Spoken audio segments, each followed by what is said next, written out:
Tudo bem, pessoal? Nessa terceira parte do vídeo, que era muito grande, então a gente teve que dividir, vocês vão entender o porquê que a diretiva Aníbal, ou melhor, Hannibal, tá? Faz com que Israel esteja pouco ligando para os reféns e que inclusive mate quem for sequestrado. Para eles é problema, eles não querem saber disso, porque vai criar problema. Deixa pra lá, que se dane. Deu azar, foi, tá morto, é igualzinho. Vocês vão entender, parece loucura, né? Parece, desumano. Mas vocês vão entender muita coisa. Concomitantemente a isso, vocês vão entender por que Israel exterminou os reféns e colocou a culpa no grupo que atacou no dia 7 de outubro do ano passado. E dizendo que aquilo foi um dia da injúria. Nada disso, tá? Os demais que escaparam de lá, os caras conseguiram fugir, que não ficaram reféns, saíram vivos e ficaram em poder do inimigo, Israel não tem o menor interesse de repatriá-los. Reféns são um problema para Israel e mais fácil, na mente doentia do seu governo, eliminá-los.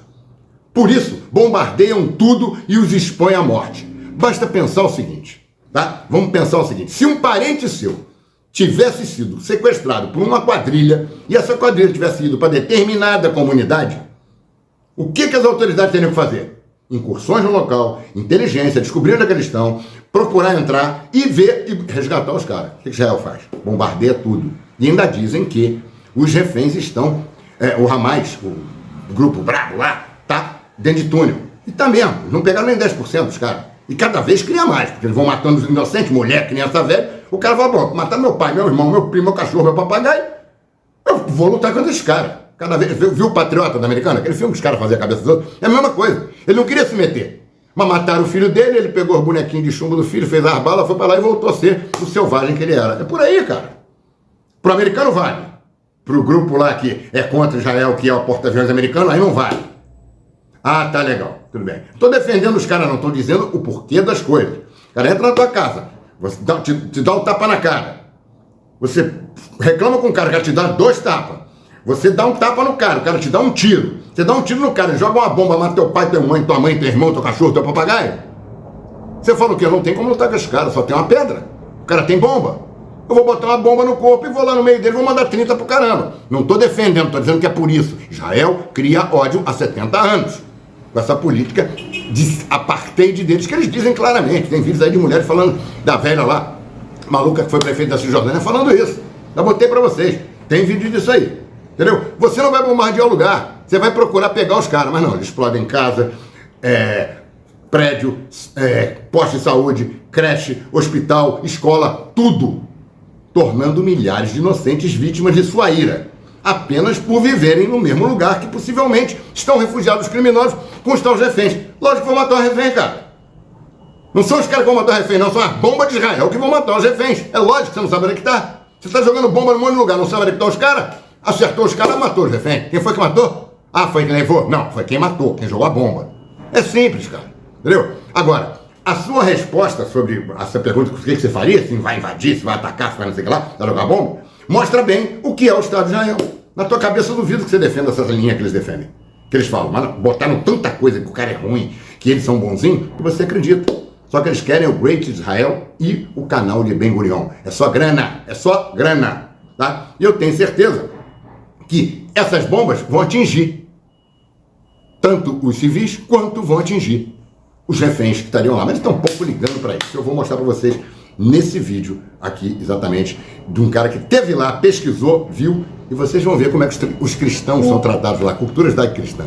É uma maravilha. Tá? Se você gostou do vídeo, dá teu like, faz aí uma contribuição com o canal, bota algum aqui, cara. Manda um faz-me rir aí, manda um faz-me rir que faz bem pra gente. Bota uma graninha aí que a gente tá precisando. There's growing evidence that in the chaotic fighting that took place once Hamas militants entered Israel on October 7th, the Israeli military decided to target not only Hamas fighters, but the Israeli captives with them. Tuval Eskapa, a member of the security team for Kibbutz Beria, told the Israeli press he set up a hotline to coordinate between kibbutz residents and the Israeli army.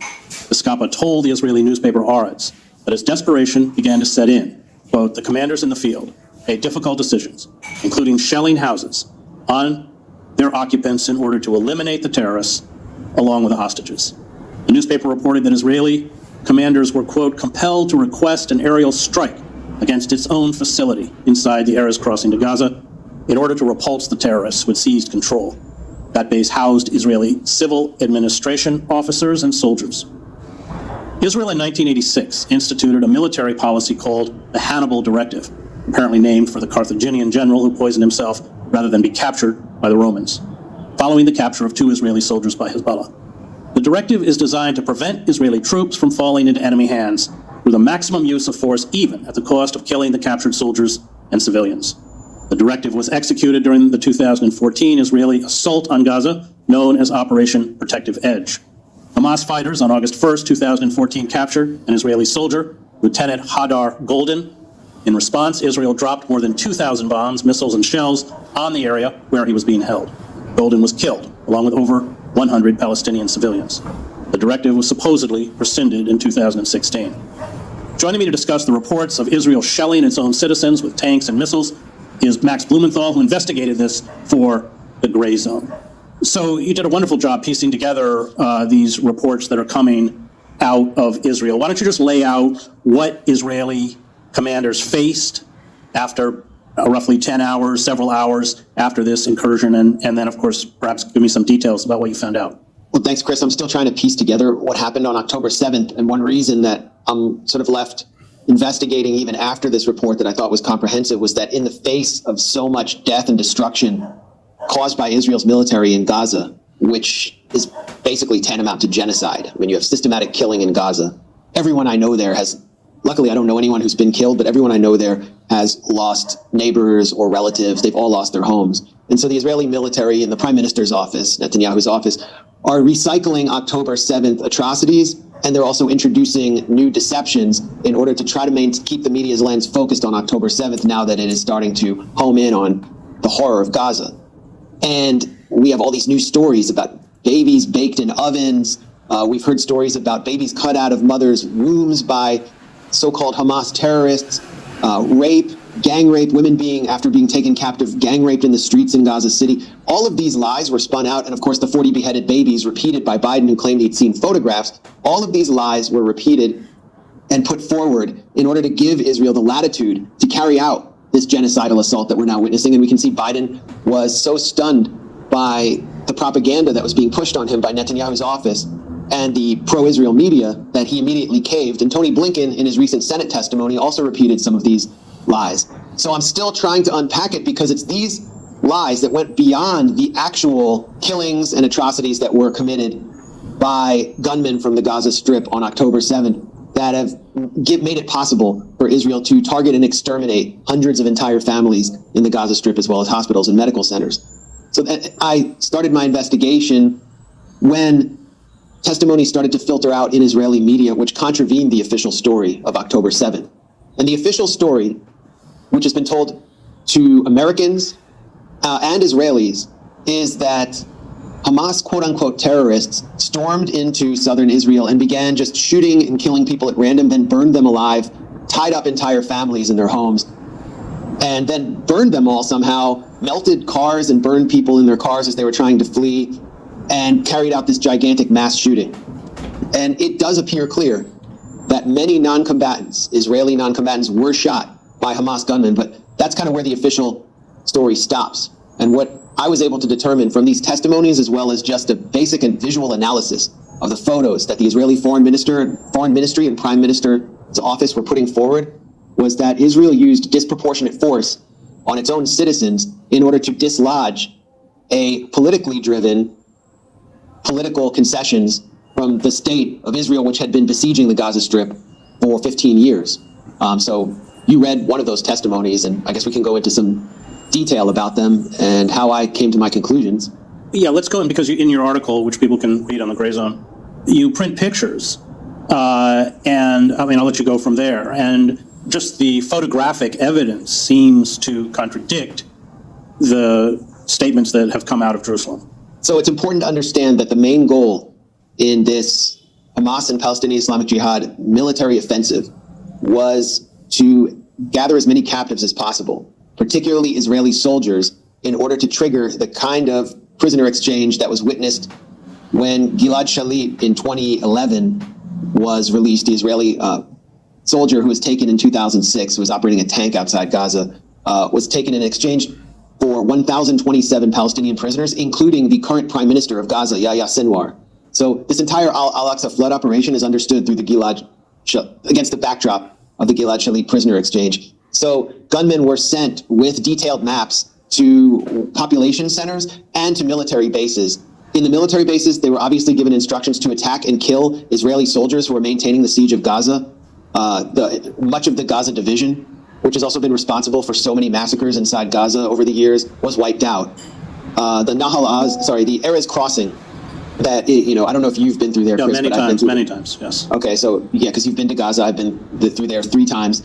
It is the sort of the nexus, the nerve center of the siege of Gaza. It's not only where you cross through if you want to enter Gaza and return to, or if you're a resident of Gaza, you'll have to pass through there to get medical treatment outside.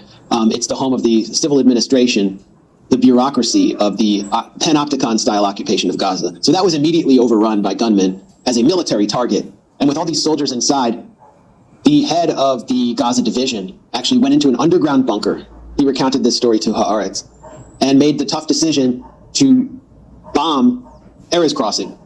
And they sent Hellfire missiles onto the Erez Crossing from Apache helicopters. And this was basically the beginning of the Iron Swords operation that Netanyahu declared several days later, which is essentially the carpet bombing of Gaza. But Apache helicopters were scrambled in the morning. The assault began around like 6 a.m. at daybreak. And by 10:30 a.m., according to Israeli media accounts, all of the special forces commando teams, the well-trained Hamas teams, had already left. By that point, there were 2 squadrons of Apache helicopters that had been scrambled, and they were not even at full strength until 12 p.m. So you have action at Erez Crossing, then you have Kibbutz Be'eri, which is the site of some of the, it registered the most casualties of non-combatants. I counted something like 150 among the confirmed death toll printed at Haaretz. And most of them, they were not soldiers. These were people who were caught in crossfire. Hamas gunmen had tried to take them captive, and there were standoffs in their homes. And by the time Israeli special forces arrived, many of those standoffs had been either ended, or they ended them simply by shelling people's homes with tanks. According to Yasmin Porat, who had fled the electronic music festival, which had come under attack, which was held right between Kibbutz Be'eri and Kibbutz Re'im, which also have military bases essentially embedded within them. It was held on the road between these 2 kibbutzim and came under attack. Many captives were taken. This woman, Yasmin Porat, fled to Kibbutz Be'eri, went into a home with her partner, and then they were then taken captive momentarily by gunmen. And she recounted to Israeli national radio that when the Israeli special forces arrived, they just started shooting everyone, and that most of the captives, along with the Hamas gunmen, were caught in the crossfire, and that everyone was killed except for her and her captor, who used her as a kind of human shield in order to guarantee his own safety when he surrendered. She saw her own partner, whose hands had been bound by her captors, get shot by Israeli special forces, and then they lobbed 2 tank shells into the home that she had been in. So if you look at the pictures of Kibbutz Be'eri, they look like the homes in Gaza that I've seen, or you may have seen, that came under shelling from Israeli tanks and Israeli artillery. There's no way that Hamas gunmen could have done that much structural damage to this entire kibbutz with just the small arms that they were equipped with, Kalashnikovs and some RPGs. So and I-24, an Israeli Foreign Ministry-sponsored propaganda network, actually went to this kibbutz on a guided tour and said they saw tank tracks everywhere. It's obvious what happened there. And it was stated clearly by the security coordinator of Kibbutz Be'eri, who you quoted at the top of this interview. He was on a hotline with the Israeli military command, and they decided to shell houses on top of their occupants, including Israeli civilians. Now, why were they doing this? As you mentioned, there's the Hannibal Directive, this secret directive, well, a once secret directive that was introduced after Israel entered into a major prisoner swap with, I believe, the PFLP-GC, which operates out of Syria, in exchange for Ahmed Jibril and hundreds of other prisoners in order to get back some Israeli soldiers who I think had been taken in the Lebanese civil war. I think it was only 3. I don't think it was very. Yeah, it was 3. Yeah. And so this is a politically painful prisoner swap. And the Israeli public was furious, and the right-wing politicians were furious. So they introduced this directive named for the Carthaginian general, Hannibal, who took his own life. He took poison rather than being taken captive by the enemy. And it authorizes Israeli commanders to kill their own soldiers if they're taken captive by the enemy in order to prevent such a prisoner swap from taking place. And it was used again this is kind of when it got exposed in 2014. August 1st, 2014, what's known as Black Friday in southern Gaza, and I was actually there in the aftermath of this massacre. A lieutenant named Hadar Golden was taken by Hamas fighters. He was in the field. Israel broke a ceasefire and started attacking around the southern city of Rafah. And the Israeli military command authorized airstrikes, artillery strikes, tank fire to bring the full wrath of the Israeli military onto this area in order to make sure that this soldier did not get taken alive. And over 100 people in Rafah were killed in this massacre. The morgues were filling up. It was hideous. I actually visited a hospital called Kuwaiti Hospital, which is now under attack again. And because the mortuaries were so full of bodies on this day, they actually had to bring in ice cream coolers to store the bodies of babies.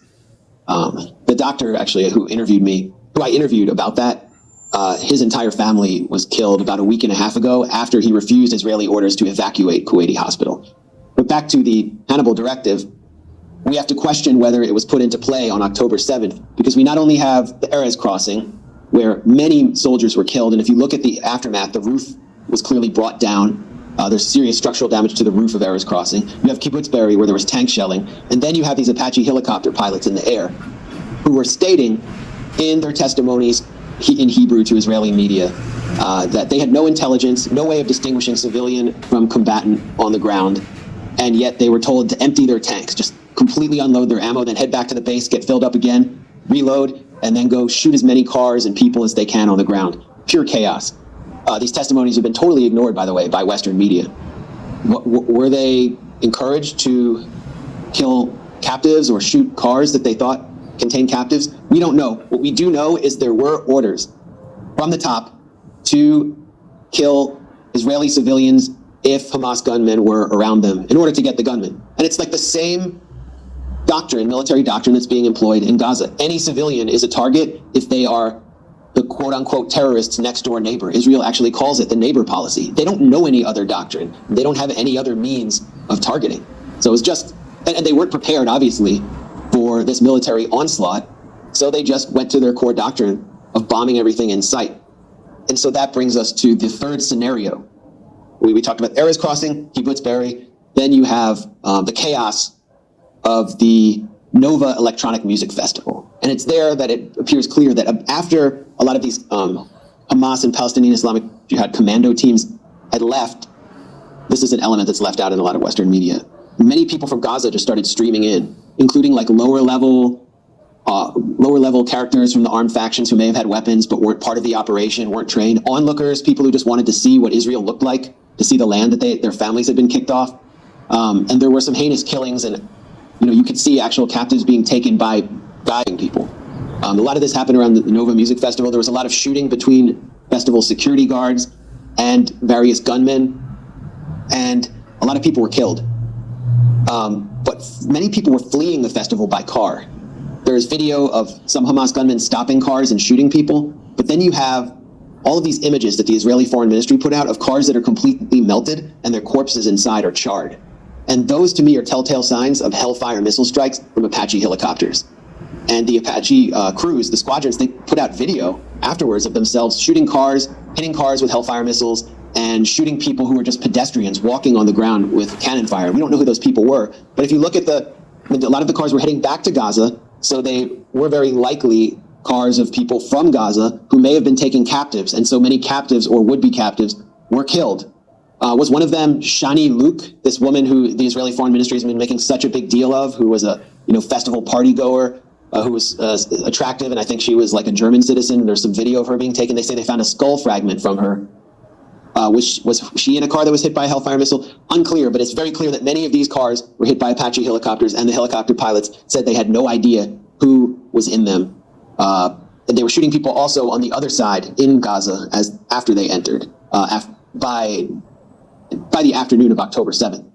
It's very clear to me that many people were killed, many Israelis were killed by Israeli forces, along with many active duty uniformed Israeli soldiers who were actively engaged in the siege of Gaza, who were combatants. I just want to buttress that. I went into Kuwait after the first Gulf War and drove up the Highway of Death, which was miles and miles of Iraqi military vehicles, all of which had been hit by Apache helicopters. And when I saw one of the pictures, one of the images of a car with two completely blackened corpses, that is what I saw in vehicle after vehicle after vehicle going into Kuwait. Some of these images, which were disseminated by the IDF, have been removed. And maybe you can explain why you think they were no longer made available to the public.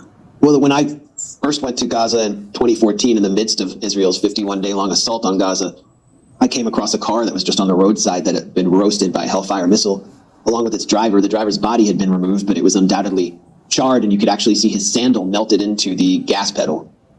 And he had been hit by a Hellfire missile. I embedded the picture in my article just to compare it to the vehicles that the Israeli Foreign Ministry was pointing to as evidence of Hamas savagery, and it's identical.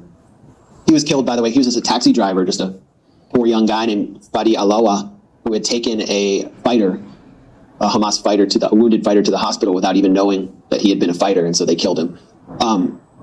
So the Israeli Foreign Ministry has a website called, I think, Hamas-massacre.com, and the UN ambassador, this unhinged character named Gilad Erdan, who used to be in charge of Israel's meddling operations to attack college students who were organizing to boycott, divest, and sanction Israel, or forming Palestine Solidarity student groups. Gilad Erdan whipped out this QR code at his UN address, I think about 2 weeks ago.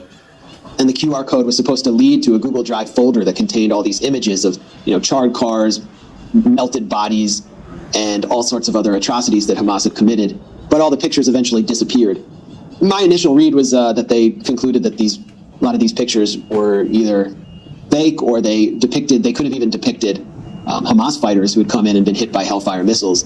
But then Gilad Erdan, in embarrassment, later said that there was a technical error, and he tried to repost the images. And that makes sense because they have no shame. They lie relentlessly, shamelessly, and so it didn't seem like they actually deleted them out of shame. They deleted them because of a major technical error, which is also ironic because Israel's supposed to be the technically savvy startup nation that's teaching the world through innovation and creativity how we can enter the AI future. But they can't even maintain a simple Google Drive. That just shows like the boneheadedness of this entire operation, but it's worked. It's been very successful in convincing Brussels and Washington that Hamas was ISIS. That is Israel's message. Hamas is ISIS. They're irrational. They aim to simply kill Jews. They don't have any political demands, and the only response to them is the response that the U.S. waged on ISIS after supporting ISIS, by the way, in Syria, which was to destroy much of Raqqa, ISIS's base of operation, as well as Mosul in Iraq. And the man who actually oversaw those operations, James Glynn, the Marine officer, was sent to Israel to consult the Israeli military in the immediate aftermath of October 7th on how they should respond. And now the Pentagon's sort of pulling back and saying, whoa, this is a little bit crazy for us even. We don't even know what you're targeting, where your targeting is coming from. But they gave him the green light because they fell for the propaganda shock and awe campaign of these photos. And recently, actually, at a fundraiser for the Republican Jewish Coalition, which is funded substantially by the Adelson family of the late Likudnik oligarch Sheldon Adelson, but also many other wealthy Republican pro-Israel Jews in Las Vegas, at Adelson's hotel, a character named Eli Beer appears on stage, who is a volunteer rescuer and a religious nationalist Orthodox Jew, I think from New York, who is living in Israel and had arrived as a first responder on October 7th through a group called United Hatzalah. And this is obviously kind of like a fundraising speech. And he declares that a baby had been burned in an oven, had been baked in an oven by Hamas, quote unquote, terrorists. And I'm looking at his comments right now because I have them in front of me. He actually had not seen any baby in an oven. It was someone named Eli Moskowitz, who is from his first responder United Hatzalah team.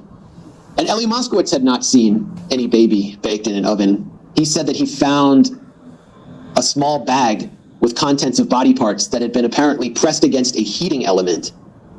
And these body parts were displayed by Netanyahu and filtered out on Twitter and sent to influencers by the Israeli Foreign Ministry and the PM's office after Netanyahu was embarrassed by the retraction of the story about 40 beheaded babies.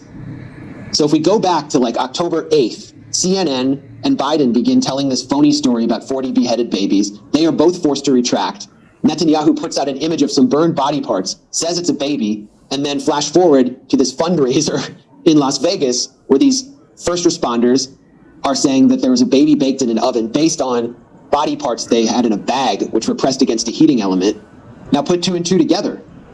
What kind of heating element could have created that much heat to char a body part, which didn't even belong to a baby, but was put forward by Netanyahu to save face? It was likely a Hellfire missile. And body parts that had been blown to bits by a Hellfire missile, which could have, or likely an Israeli citizen, but could have been someone from Gaza, are being put forward as an Israeli baby. But there's only, if you look at the confirmed death count, only one Israeli baby was killed. And it's, horrible and tragic. There's a 10-month-old baby named Millie Cohen who was accidentally shot by a Hamas gunman in an exchange of fire. And more reporting will come out about this. But you can look at the confirmed death toll at Haaretz. There's no other baby. There's no baby burned in an oven. No one's even saying that. So what we're looking at is the most horrific, lurid propaganda, which is bogus, all derives from apparent friendly fire and is being spun in order to justify the actual beheading of babies with missiles in the Gaza Strip and the extermination, the systematic extermination of an entire society. I mean, a senior security source, Israeli security source, told Yediot Aharonot, the top Israeli tabloid, that 20,000 people had been killed in Gaza. I personally think that could be an overcount, and they're just trying to boast to the Israeli public about how many people they've killed to satisfy the bloodlust of the public after October 7th. But if that's true, that's like 1% of the entire population, which is definitely qualifies as genocide. So this propaganda has been used to justify the realization of the lie. Many Israelis who were involved in this military operation or who were seen torturing people in the West Bank, workers in the West Bank on camera, they're reenacting the lurid propaganda that they believe to be true about October 7th. And it could lead to regional war because the genocidal fury has so overwhelmed Israeli society and Brussels and Washington. The propaganda, the shock and awe campaign has prevented Brussels and Washington from being able to put any check on it. What do you think this means for the hostages that are in Gaza? That's a great question, and I think an accelerated mode, because Zionism as a settler colonial movement based on an anachronistic ideology, a Herrenvolk ideology from turn of the century Europe, has demonstrated its unwillingness to accommodate with the native population as it seeks to consolidate its settler colonial presence. And so it must move towards genocide, as all other settler colonial movements have done. And so that's where we're at right now, is the phase of whether Israel will be able to finish the job that it began in 1948 or not. And I think any negotiations that could have taken place with a rational authority are off limits. And this is also an obvious failure of American and Western leadership to recognize not only what they're dealing with in the Gaza Strip, which is just yet another Palestinian faction that is using violence to spur political momentum because all diplomatic means have been cut off for them, but also what they're dealing with in Israel, where they're dealing with a fundamentally genocidal political movement and a genocidal society. This Israeli society is primed for genocide. You can look at the viral videos, the videos that are going viral in Israeli social media, are parents actually enlisting their own children as props to mock Palestinian children who are dying, dressing them up as in hijab to mock Palestinian girls who are dying, who are being starved, who are thirsty because the water has been cut off. There's a new trend started by an Israeli journalist from Channel 13 in Israel of mocking Palestinian prisoners in the West Bank who were detained for 8 hours and forced to listen to a children's song endlessly to torment them. And they dance around mocking the video of the prisoners. The singer of that children's song was brought to perform in an Israeli military base. You can look at the footage of all the pop singers appearing at military bases or in the so-called Gaza envelope where reservists are preparing to go into Gaza.